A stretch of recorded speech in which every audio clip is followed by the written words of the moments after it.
Primera de Pedro, capítulo 3, su versículo 21, perdón.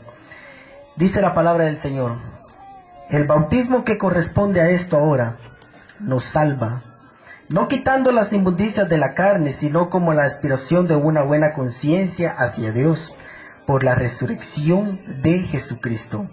Entonces dice, el bautismo que corresponde a esto ahora, ¿qué le da a usted? Le da salvación.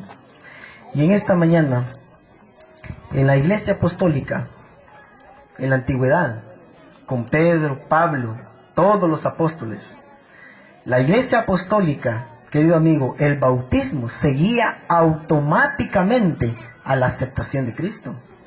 Por eso el carcelero de Filipos, el carcelero dice que en esa misma hora de la noche, yo no sé qué horas fue, si fue a las 11, 12, 1 de la mañana, pero la Biblia dice que esa misma hora de la noche, en esa misma hora, después de haber escuchado la palabra de Dios y después de haber creído, automáticamente él fue sumergido a las aguas del bautismo. ¿Qué consiste esto? Constituía una confirmación de la fe del nuevo creyente.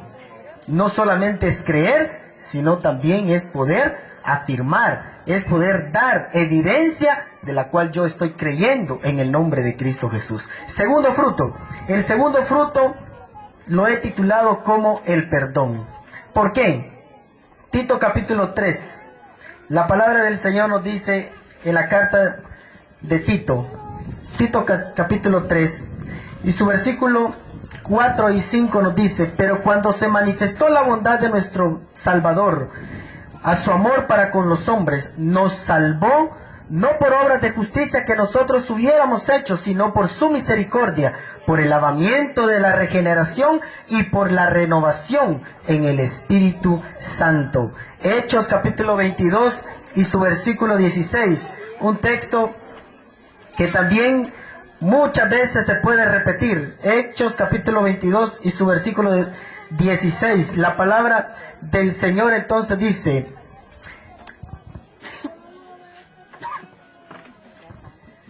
ahora pues, ¿por qué te detienes? Una pregunta.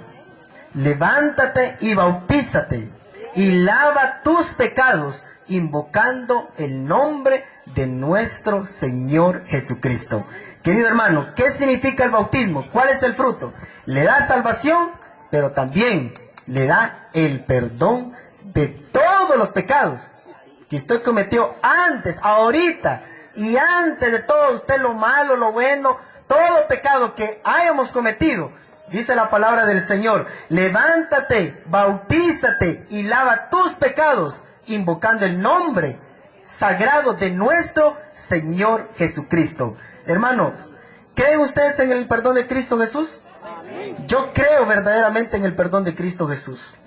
Y la palabra del Señor puede seguir reconfortando y ayudándonos, motivándonos a seguir en el camino de la fe. Porque si alguno hubiere cometido pecado, no significa que el bautismo dará perfección. El día de mañana o después en la tarde ha de cometer pecado.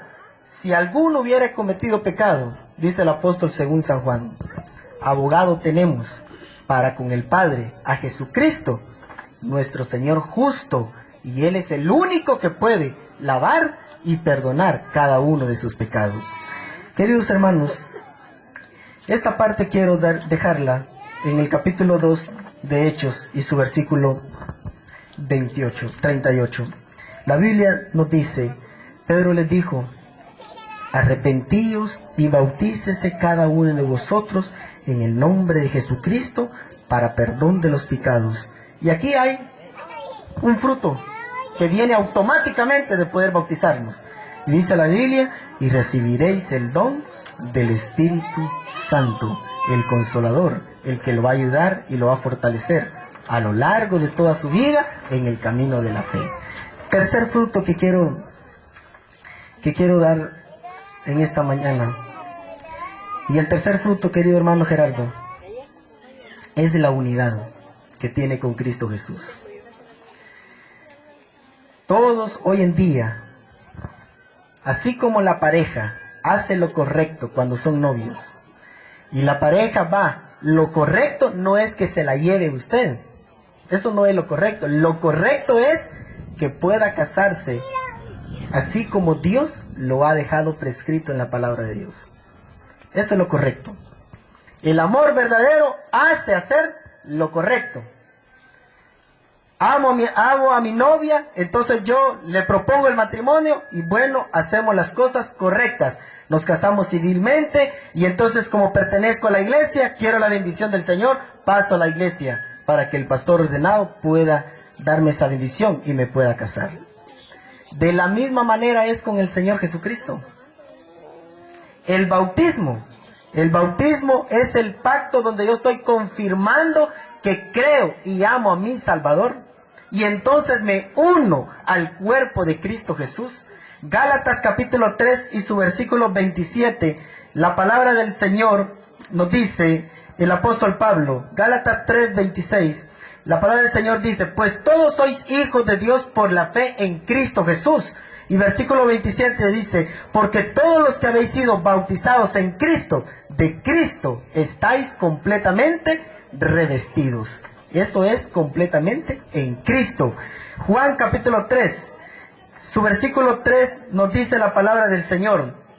Un texto que nosotros nos recuerda momento tras momento con este hombre Nicodemo. La palabra del Señor dice, de cierto te digo, que el que no naciere de nuevo no podrá ver el reino de Dios. De cierto te digo, que el que no naciere de agua y del Espíritu no puede entrar en el reino de los cielos. No solamente es creer, es poder nacer de las aguas del bautismo. Si usted quiere entrar en el reino de los cielos, tenemos que practicar y hacer lo que Jesucristo hizo y dio testimonio aquí en esta tierra. ¿Qué significa unidad en Cristo? Hechos capítulo 2. Encontramos la respuesta. ¿Cómo yo me uno a Cristo Jesús?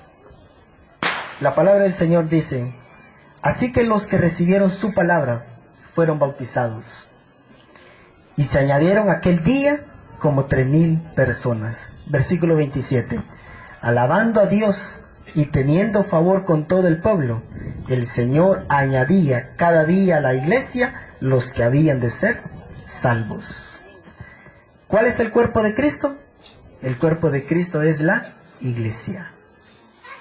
¿Cómo yo me uno a Cristo Jesús? Yo me uno o me estoy uniendo también a la iglesia. Muchos dicen, bueno, yo me voy a bautizar, pero nunca voy a ir a la iglesia.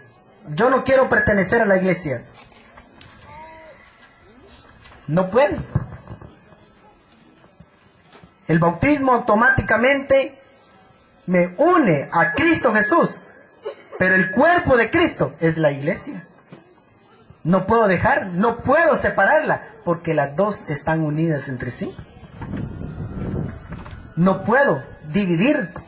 Es el mismo Jesucristo el que está ahí dentro de la iglesia, el que la dirige. Y en el momento en que yo me entrego a Cristo, me uno también a la Santa Iglesia. La palabra del Señor nos dice en 1 Corintios 12:13, porque por un solo espíritu fuimos todos bautizados en un cuerpo, sean judíos o sean griegos, sean esclavos o sean libres, a todos se nos dio a beber de un mismo espíritu. Y eso lo da solamente nuestro Señor Jesucristo. Quiero finalizar con una pequeña historia. Y hay un hombre en el cual es de África Central. La señora se llamaba Yanguira. Y esta hermana no consideraba que el bautismo fuese solamente una opción. Durante más de un año había estado estudiando atentamente la palabra de Dios. Anhelaba llegar a ser cristiana. Una tarde compartió con su esposo lo que había aprendido. Pero el esposo, muy ofendido, el hombre dijo a gritos, no quiero que en mi hogar haya esta clase de religión. Y si sigues estudiando ese libro, yo te voy a matar. Entonces, bueno, no esperaba la hermana esta respuesta. A pesar de esta reacción aplastante y triste, Yanguira continuó estudiando y pronto estuvo en la lista para poder ser bautizado. Antes de salir al servicio bautismal, Yanguira, dice la historia, se arrodilló respetuosamente ante su esposo y le dijo que iba a ser bautizada. Y entonces el esposo le dijo: no importa, yo te estaré esperando aquí. Tomó un cuchillo de caza y le dijo: yo te dije que no quiero que te bautices, y el día que lo hagas, ese día morirás.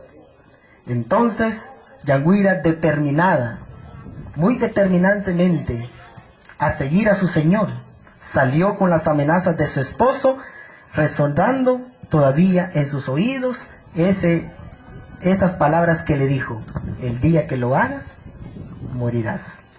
Y entonces Yanguira, antes de entrar al agua, confesó sus pecados, dedicó toda su vida a su Salvador, sin saber si ese mismo día no le tocaría entregar también su vida por el Señor. La paz llenó su corazón durante todo su bautismo. Cuando volvió al hogar, el esposo ya no estaba en el sofá. Vino ella, dice la historia, fue a la cocina, tomó el cuchillo de caza y se lo llevó a su esposo. Y le dijo, el esposo le preguntó: ¿has sido bautizada? Todo airado, enojado. Y él le dijo: sí. Replicó simplemente. Y le dice: aquí está el cuchillo. Y le dice él: ¿estás lista para morir? Y ella le dice: sí, lo estoy. Entonces el esposo, asombrado ante el valor de esta mujer, el esposo dejó de sentir el deseo de matarla. Y la historia dice que un año después, el esposo también estaba bajando a las aguas del bautismo.